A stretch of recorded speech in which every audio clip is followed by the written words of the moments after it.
Hello, everybody, and welcome to a special edition of Mountain Lake Journal. I'm Tom Halleck. Memorial services will be held this week here in Riverside Cemetery and on Crab Island in Plattsburgh, where American, British, and even Canadian soldiers and sailors are buried side by side, including the captain of the Royal Fleet from Britain, George Downey. Fire!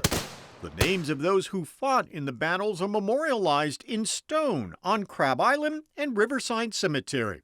And this year, for the very first time, a memorial was also held hundreds of miles from where the historic battle took place, on the coast of Maine, in an old cemetery in the city of Portland, where a young doctor who served on board the flagship Saratoga was given a War of 1812 medallion on his grave, and long overdue recognition for coming to the aid of the dozens of sailors who were gravely wounded by the barrage of cannon fire that exploded around them for hours that day. After 207 years, Dr. John Briggs has finally received the military honors his descendants and historians believe he deserves for his valor during the Battle of Plattsburgh.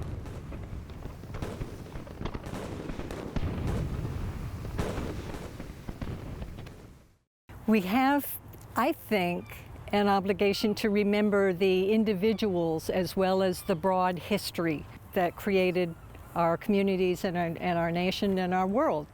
The Daughters of the War of 1812 kind of started this whole thing with an inquiry almost a year ago now that led Ron Romano, who discovered descendants of Dr. Briggs. And it was one of those descendants, Stephen Strout, who came all the way from Texas to place a medallion on the gravesite of his great-great-great-great-grandfather, John Perkins Briggs, who it turns out was a surgeon on board the American flagship Saratoga during the Battle of Plattsburgh.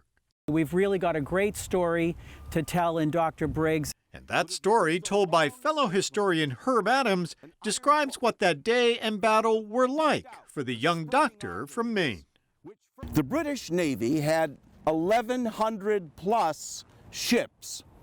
The United States Navy had maybe 11. In September 1814, the British land and sea forces planned to seize all the territory around the Great Lakes, the great inland seas, and drive like a dart down Lake Champlain and isolate New York and New England from the rest of the United States. The Saratoga had 8 24-pound guns. They're known as the Long Toms for President Jefferson, and they're meant for long-range battling. When I say pounds, that's the weight of the ball, red hot, that could be fired by one of these. He has 6 42-pound and 12 32-pound carronades for the short-range fight. These are known as smashers. They're big-bellied, big-mouthed, short-range fighters. They belch shot and shell and scrap and lead at the foe at hundreds of miles an hour. They smash the ship. They smash sailors, too.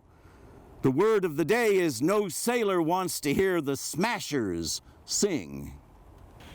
We forget that the shock wave of a 24-pound shot passing you, missing you, the shock wave alone could take off your head at 200 plus miles an hour. The first British broadside from the Confiance disables and destroys all the Saratoga's starboard right side guns and kills or disables about a fifth of the crew. The danger from the iron shrapnel traveling at hundreds of miles an hour is equal only to the shattering of the ship's sides.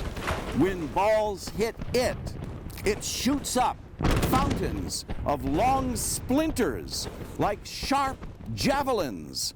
They can lance through a man, and they do. One such bullet or fragment strikes Dr. Briggs, assistant surgeon. He's dead. And one fragment hits Dr. Briggs in his ankle. Now he's hobbling, blood spurting from the wounded sailors. blinded men flailing by him. And yet he works on. He's wearing their blood and his own too. Captain McDonough, at this point in the battle, cuts his cables, his anchor lines, to swivel the ship, literally turn it around. He then blasts the British with his port, his left broadside. And that does it. Now there are 4 British ships, battered, sinking, and they surrender. The remaining officers are rowed across the debris-strewn, smoking sea to the Saratoga to give their swords in surrender to McDonough. "Gentlemen," he says, "return your swords to your scabbards. You are worthy of them." He would have been only a few feet from Dr. Briggs when all this took place. The victory at Plattsburgh halts the British attempt to take Lake Champlain and invade the United States from the north. It's over for the rest of the war. Dr. Briggs turned 23 the week before the very day of the battle, 1 week to the day. His wounded foot never heals. He limps all his life. He is gone before he is 50. What memories, I wonder, kept him awake on the long nights? So he rests here now. It's a quiet place. It's very pretty here. It's within sight and smell of the sea, and it makes one think. A forgotten war, well, but not forgotten for this one day. As Commander McDonough said 207 years ago, "Gentle man, doctor, at last, put up your healing instruments. You have proven worthy of them."